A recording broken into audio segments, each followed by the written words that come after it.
చందమామ కథలు, గడసరి పిశాచాలు. అవతారం భార్య కామాక్షిని తొందర పెడుతూ, త్వరగా బయలుదేరు, బండివాడు ఆలస్యమైందంటూ గోల పెట్టేస్తున్నాడు అన్నాడు. కామాక్షికి ఈ ప్రయాణం ఏమాత్రం ఇష్టం లేదు. నువ్వు ఒక వెర్రి మాలోకానివి, మనం పట్నం వెళ్ళవలసిందే అన్నాడు అవతారం పట్టుదలగా. మర్నాడు సాయంత్రం అతడి స్నేహితుడి చెల్లెలు పెళ్ళి. ఊళ్ళో ఉంటే ఏదైనా బహుమానం ఇవ్వక తప్పదు, అదొక దండక ఖర్చు. ఇలా ఆలోచించి అవతారం ఆ సాయంత్రమే స్నేహితుడితో తన మామగారి ఒంట్లో బాగా లేదని కబురు వచ్చిందని, తను బయలుదేరి వాళ్ళ ఊరు వెళుతున్నానని చెప్పాడు. అయిష్టంగానే ప్రయాణానికి తయారవుతున్న భార్యతో అవతారం, ఎల్లుండికి మన పెళ్లి జరిగి సంవత్సరం ముగుస్తుంది. పట్నంలో కొత్త బట్టలు అవి కొనుక్కొని నిదానంగా తిరిగి వద్దాం. ఈ లోపల ఇక్కడ పెళ్లి ముగిసిపోతుంది అన్నాడు. కామాక్షికి ఇది అన్యాయంగా తోచింది. ఆ స్నేహితుడు తమ పెళ్లికి వెండి పళ్ళెం చదివించాడు. ఆ సంగతి ఆమె భర్తకు గుర్తు చేసింది. నా పెళ్లికి చదివించాడు, అంతేగాని నా చెల్లెల పెళ్లికి చదివించాడా ఏమిటి అంటూ అవతారం విసుక్కున్నాడు. అతడికి ఈ ప్రయాణం వెనక గుట్టు తెలిస్తే మిమ్మల్ని తప్పక అసహించుకుంటాడు అన్నది కామాక్షి. వాడికి ఈ మాత్రం తెలివితేటలు కూడానా, వాడొక మొద్దు స్వరూపం అంటూ అవతారం తేలిగ్గా నవ్వేశాడు. ఇద్దరూ చీకటి పడుతుండగా బాడుగ బండిలో బయలుదేరారు. తెల్లవారే లోపల పట్నం చేరవచ్చని వాళ్ళ నమ్మకం. కానీ బండి సగం దూరం వెళ్ళేసరికి పెద్ద పెట్టున వర్షం ప్రారంభమైంది. వానజల్లుకు భార్యాభర్తలిద్దరూ బాగా తడిసిపోయారు.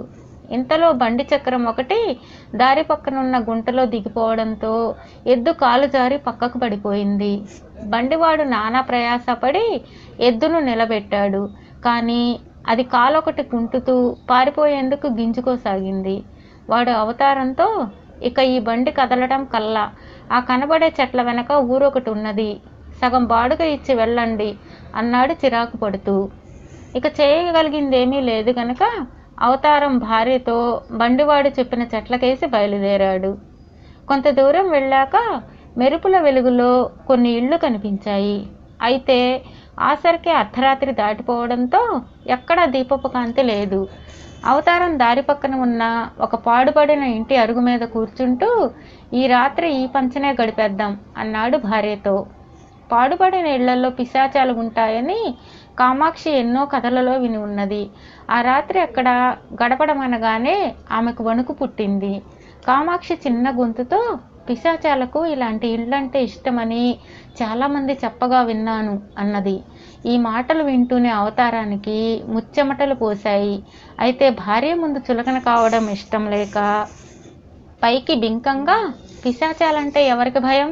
నేను 16 పిశాచాలను మారణ హోమం చేశాను, 32 భూతాలను భూస్థాపితం చేశాను, నన్ను చూస్తేనే పిశాచాలు అంటూ మాట పూర్తి చేయకుండానే కెవ్వుమంటూ అరిచాడు.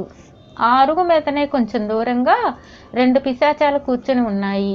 అవి 2 అవతారం మాటలు శ్రద్ధగా వింటున్నాయి. నిన్ను చూస్తేనే పిశాచాలు కెవ్వుమంటాయని అరిచి చూపాలా? చెబితే చాలదు, నీ అరుపుకు మాకు గుండెల్లో దడపుడుతున్నది.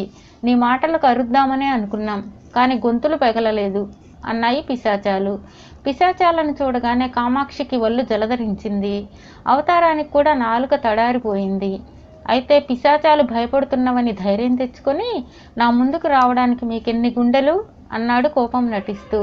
బాబు, మా మీద కోపగించుకోకు, మమ్మల్ని మారణ హోమాలకు భూస్థాపితాలకు గురి చెయ్యకు, మా దారిన మమ్మల్ని పోని అన్నదొక పిశాచం.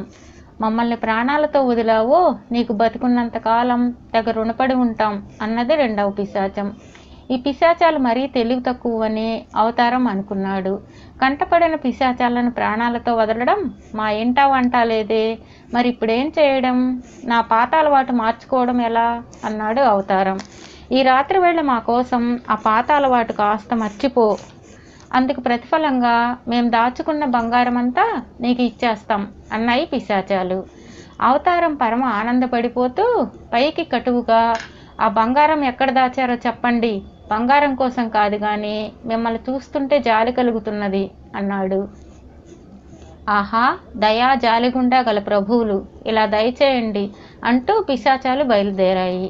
అవతారం వాటి వెనకగా బయలుదేరేసరికి కామాక్షి భయంగా, మీకేమన్నా మతిపోయిందా? నన్ను ఇక్కడ వదిలేసి పిశాచాల వెంట పడిపోతారేంటి అన్నది. వెర్రిదానా, నువ్వు అలా ఇక్కడే కూర్చో, ఇవేవో బడుద్దాయి పిశాచాలు, క్షణాల మీద బంగారం తెస్తాను, నీకు బండి మట్టా మంద వడ్డాణం రాసిపెట్టి ఉన్నది, ఎవరు అడ్డుకోగలరు అంటూ అవతారం పిశాచాల వెంటనే వెళ్ళాడు. పిశాచాలు చిన్న తుప్పలు, పిచ్చి మొక్కలు పెరిగి ఉన్న ఒక చోటుకు అవతారాన్ని తీసుకుపోయి, ఇక్కడ తవ్వి మోయగలంత బంగారం ఎత్తుకుపో, మమ్మల్ని వదిలినందుకు 1,000 దండాలు అంటూ అదృశ్యమయ్యాయి. అవతారం అక్కడ కనిపించిన ఒక ఎండుపుల తీసుకుని వర్షానికి బాగా మెత్తబడిన నేలను తవ్వసాగాడు. 1 గజం లోతు తవ్వగానే అతడికి మెరుస్తూ ఒక బంగారం కాసు కనిపించింది. దాన్ని తీసి పక్కన పెట్టాడు. ఆ తర్వాత వేళ్లతో తడిమితేనే బంగారు కాసులు తగలసాగాయి. కొద్దిసేపటికల్లా అవతారం పక్కన పెద్ద కాసుల కుప్ప తయారైంది. అయినా ఆశ చావక అవతారం ఇంకా తవ్వుతూనే ఉన్నాడు. హఠాత్తుగా అతడికి, ఎవరు వాళ్ళు, ఆ తవ్వేదేమిటి అన్న ప్రశ్న వినిపించి ఈ లోకంలోకి వచ్చాడు. ఆ సరికి బాగా తెల్లవారుతున్నది. వచ్చిన వాళ్ళు గ్రామ కాపలా వాళ్ళు. అవతారం చప్పున పైపంచిన బంగారు కాసుల కుప్ప మీద కప్పేశాడు. కాపలా వాళ్లలో ఒకడు దాన్ని పక్కకు లాగి కెవ్వుమంటూ అరిచాడు. ఆ కుప్పకేసి చూసిన అవతారానికి కళ్ళు బైర్లు కమ్మాయి. రాత్రంతా తాను బంగారు కాసులని భ్రమపడింది ఎముకల ముక్కలు. తానున్నది వల్లకాట్లో, తవ్వింది ఏదో పాతకాలపు సమాధిని. గ్రామ కాపలా వాళ్ళు అవతారాన్ని నానా తిట్లు తిట్టి చెరొక చెయ్యి పట్టుకుని లాక్కుపోయి గ్రామాధికారి ముందు నిలబెట్టారు. ఈ గొడవంతా దూరం నుంచి చూసిన కామాక్షి కళ్ళనీళ్లు పెట్టుకుని జరిగినదంతా గ్రామాధికారితో చెప్పింది. గ్రామాధికారికి ఆమె మాటల్లో నమ్మకం కుదిరి అవతారాన్ని గట్టిగా చీవాట్లు పెడుతూ, మహా తెలివికలవాడిని అనుకున్న స్నేహితుడిని పిశాచాలను కూడా మోసగించబోయి పెద్ద చిక్కుల్లోనే పడ్డావు. నువ్వు అనుకున్నట్లు అవి బడుద్దాయి పిశాచాలు కాదు, గడసరి పిశాచాలు. ఈ అనుభవంతో అయినా అతి తెలివికి పోక మంచిగా మసలడం నేర్చుకో అన్నాడు. అవతారం గ్రామాధికారికి క్షమాపణ చెప్పుకొని అప్పటికప్పుడే బాడుగ బండి కుదుర్చుకుని స్నేహితుడి చెల్లెల పెళ్లికి హాజరయ్యేందుకు బయలుదేరాడు.